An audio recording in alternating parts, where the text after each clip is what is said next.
Hi, good morning or afternoon or evening. My name is Chase Cunningham or Dr. Cunningham or Dr. Zero Trust. Anyway, whatever. Let's get into something important. I'm going to give something away for free. Honestly, this is something that vendors would kill for. And I think it's going to be very useful for the small and mid-sized business. Now, when I say I'm giving it away for free, what does that mean? Well, I'm going to put the container up in Docker Hub. You can get it, go nuts, do whatever you want with it. I do ask that you make a donation to a veterans charity. That's the only I guess, twist on the free version of it is I'm glad to provide links to charities that I think you should donate to. But on our system here, if you use this software, uh, donate to charity because they need it. Now, what's the goal of the software? The goal of the software is for small and mid-sized businesses, mom and pop shops, locals that can't figure out how to do cyber to get some real veracity on what's going on cyber wise. All you have to do is get either a PCAP or a log file or any other evidence of whatever's going on in your infrastructure and load it into the system, and the system takes care of the rest. Now, this is typically stuff that someone would charge you money for. I'm giving it away for free, again, for a charity donation. So let me show you what I've built here. Okay, so tongue in cheek, like everyone else, branding wise, this is the prescription from the doctor. So you could fill this out because it does help. So let's just pick some things here. So my business is technology. If you want to put your NACS code, go ahead. I have, I don't know, 1 to 10 employees and I make less than $1 million a year. Cool. What other data? PII and PCI. Okay.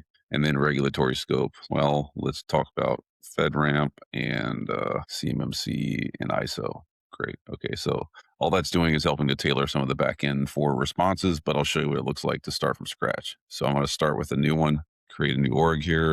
I'm going to call this ZT org Z, whatever. And then I'll call this my SMB ZT org demo. Cool. All right, so I've just created my organization. Now I'm going to make sure I'm in the right organization. And notice that right now it's just kind of basic, but we'll tailor all this as time goes on. So quick assessment, full assessment, or view risks. Now, what do we do with a quick assessment? Okay, well, let's do a quick assessment. I'm going to upload a PCAP. And this is just generic PCAP stuff, but not the end of the world. So let me find a good file here. So I'm going to throw in this PCAP, which is a pretty decent sized file.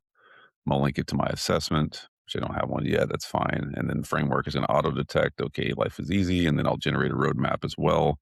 Blah, blah, blah. So let's just run this one click assessment. Now, what's happening is that the PCAP is being compared against a bunch of other things like ISO requirements and compliance stuff and et cetera, et cetera. So it's breaking that down for you. Notice down here, everything's been done. Upload, create job, analyze evidence, run assessment. Cool. So let's go look at what's actually, so claims, assets created. There we go.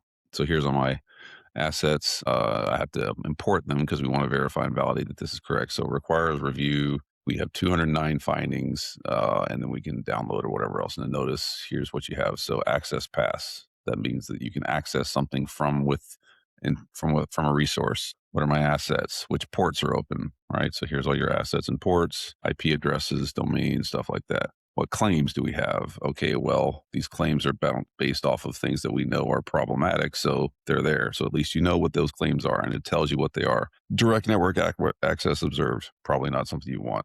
Links will populate on its own. Here's the summary stuff, right? And here's a graph that we built for you on the network graph. So you can see what talks to what, how that graph looks, how many nodes, et cetera. Is any of it encrypted, unencrypted, et cetera. And notice it's all red, so that's not good. Okay, cool. So if I want to import all those, I'm going to import everything. Cool. Now notice it imported everything. Now if I go to my assets, there's all my assets, information, IP address, whatever, blah, blah, blah. You can add new stuff. You can export this as a CSV, import it, whatever. Have fun with that. Again, I did create a network graph that will have everything in it for you, and it will give you a little bit of a layout of which things talk to what in the network. Okay, so let's go forward from there. What do we get from importing that stuff? Okay, well, what we got is we have a big problem. So we have 162 critical gaps. Others are there. We have basically an exposure on the insurance side of $227.1 million. Now that means that you're totally screwed, but that's just a number that's been created because you haven't filled anything else yet. Here's everything that tells you kind of your exposure level, how long it would take to fix. Is it a major or minor initiative? There's evidence to back it up as well. Here's to help you prioritize. Now, obviously, this is not great because this is just a sample, but everything is a high problem. And then the category side, capability maturity, you can see what's going on there. Now, if you have a question about, well, which vendors would help me solve this problem, all you got to do is click this button here. It says find vendors. And what this is doing is using my own machine learning algorithm to reach out to the internet and pull together links to vendors that are going to help solve the problems that you're currently facing. Now, is this perfect? Probably not, but is it going to get you a long way? Absolutely. And it'll tell you a whole bunch of things about which vendors do what, how to use them, how long it should take, etc. So, Tailscale, VPN, etc. How it helps. Is it a freemium? Is it easy to deploy? Time to value, etc. Then it's got some breakdowns about what actually is in here. You can go to their site. You can potentially buy the stuff straight off their site. Um, and of course, you can keep loading more. So these are, perimeter 81 access. Now, the other thing I'll note too is that you're not going to see tons of the typical vendors that show up in here. Why? Because those guys game the request stuff that shows up on Google and other search engines. So they wind up basically doxing everyone else. So my algorithm looks for stuff that's not going to be top of the search results because that is where we see the skew. So you can always go look at other stuff, but this is a pretty slick breakdown. Compliance purposes. Okay, so which framework? Well, probably all of us have to deal with PCI, right? So let's just say PCI. And if we search for that framework, what this is going to do is go off to the internet, pull all the framework stuff that it can find around those requirements, and then parse it up and load that into your system for you. So there you go. So here's all the requirements. If I import those into my ZT org, there we go. I've imported them now. I can go click on this and look. So 28 requirements, which ones are linked to controls, which ones coverage wise, whatever. And you can go down the rabbit hole. The whole point of this is that this is going to bake off all the other junk inside of those compliance requirements and put it where it's supposed to go so that you have an understanding of which thing might be useful for what. Run a validation. So what does this mean? So maps evidence claims through the taxonomy I've created here to make sure that you have verifiable scores. Now, this is where life gets easier. So you've uploaded stuff, you have a evidence file. Nothing works in this anyway without you uploading evidence because that's where everything gets built off of. So, you want to make this easy for yourself, run a validation. Now, what happened when I ran the validation? So because I have my compliance stuff in here, I have my assets, and I've done a basic assessment, this is what it pulled into. So these are the things that I need to be concerned with. It'll tell me which particular framework is there and if I'm violating any controls. And it also tells me what I need to do to fix it, right? Fix, address this. Very simple, very clean, very clear, easy. Which ones are you violating? So for NIST, you're violating these. CIS, you're violating that. Okay. Confirmed. We haven't done that yet, but and then, of course, we have no evidence for these other ones, which that's just something you have to track down and fix. Architecturally, how do I do this? What does it look like? So you understand what's going on here. If you want to write your own JSON, there's your little bit of JSON things. Help yourself. And then the claim taxonomy. What does this look like? How did I put this together? Well, this is what it's built off of. So there you have an understanding of what's going on there. Okay, insurance. Insurance is one of the weirdest places we have in all of cyber. So let's upload our insurance policy and see what we can find here. And I'm just going to search for, so here's a cyber insurance policy. I'm going to upload that. All I have to do is upload and analyze. So there you go. So now I've uploaded and analyzed that policy. It takes a second, but it's just run localhost. So now what does this give you? This gives you an analysis and tells you the key highlights. It will also tell you the coverage gaps and recommendations that are here. This is looking at the fine print inside of your policy to give you a real good breakdown here.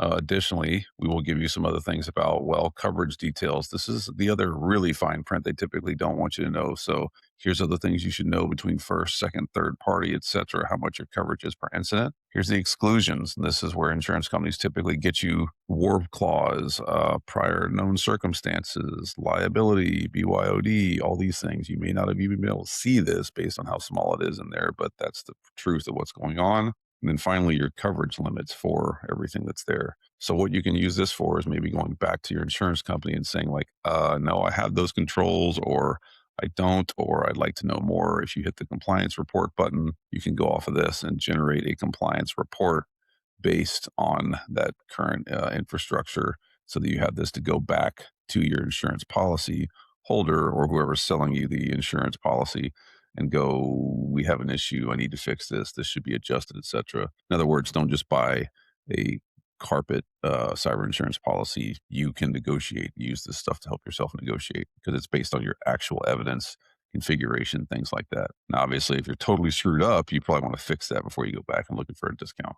Just, a thought. So here you go. Here's your compliance report. Tells you when your renewal is coming up, coverage limits. It'll tell you how aligned you are overall on what they're offering or etc. coverages, exposure risk, all that stuff. If you look at this, it gives you a really good rundown on kind of who's what where, things that are or aren't verified, gaps that you have, and policy gaps as well. Here's some stuff you can negotiate with, right? Strong, use this, risks, etc. And then what your roadmap looks like to actually fix these issues. So do this first, do that, all the way down to the end. So you should be able to use this to go back to your insurance company and get some really good negotiation going. And it is all based on evidence, not just thoughts. Okay, so last couple things here. Well, what if you're trying to figure out what the heck to do and how to make life good for yourself in the future? Let the AI, the analyzed infrastructure, branding, right, go off and pull this together for you and build out your plan for you. And this is where you typically would be paying a consultant a lot of money to do this, but it's going to happen for you for free, all automated. So here you go. So security posture, infrastructure, gaps identified. There's your stuff you need to do. Here's your priority. Here's key gaps. Here's recommended changes you should put in place. Again, all based off of evidence. Here's your network graph. Here's how security zones should look, where things should go, what should do where's control placement. Put these things where it tells you to put it, tells you which place to tie it into, which piece of the framework, and then fix those access paths so that you don't have direct access. You are basically removing trust. This is your kind of zero trust side of it. You can connect this up with O365. It will do a O365 assessment for you there. You can eventually, I'm not done with it yet, be able to connect this up to Google Workspace and AWS Security Hub as well. But if you got O365, which a lot of folks do, hit this, connect it, and have it run and give you your own report back. Then finally, I built this thing we call the Inevitability Index. And what this is based off of all the other information here, the dashboard, assessments, et cetera, whatever. And it will tell you where your inevitable problems are going to lie. Right now, we're a D, which is not good. Without action, a material breach is probable. So that's not good. We're also going to look at your attack surface exposure, tell you where your problems lie there, what controls you're missing, your threat exposure, insurance gaps issues. Now we're going to give you a bit of a financial assessment here. So financial exposure, this is for your board. So you can go back to the board and go, look, here's what we have. Here's our current exposure, et cetera. And here's our risk drivers. What is making this worse for us? Now we can run assessment again. We can upload more evidence, et cetera. But you just go down the rabbit hole. So is that going to give you everything you need to be perfectly safe and secure? No. Is it a free piece of software that has no warranties prescribed with it that can help you figure out what you should do for insurance and for your graph and for vendors and things like that? And it's basically going to get you way farther along the path than you probably were? Yes. So that being said, like I asked, please donate to a charity, preferably a veterans one if you ask me, but make yourself, available for whatever charity you want to donate to, and then use this stuff. And you can use this repeatedly. You don't use it once and then be done. If you have JSON, if you have PCAP, if you have log files, whatever, throw it in there as evidence and have the system build out the plot plan scheme for you. As always, if I can help with something, let me know. But I think this will give a lot of our small and mid-sized businesses some real power to negotiate contracts, to talk with your insurance company more effectively, and to be able to communicate with your board what your level of actual risk is. And lastly, just to remind you, this is not based on just clickety clicks and a piece of paper. You must submit evidence, some form of log or PCAP or something to get this thing to work. That's how you get real truth. That's how you get real plot plan scheme.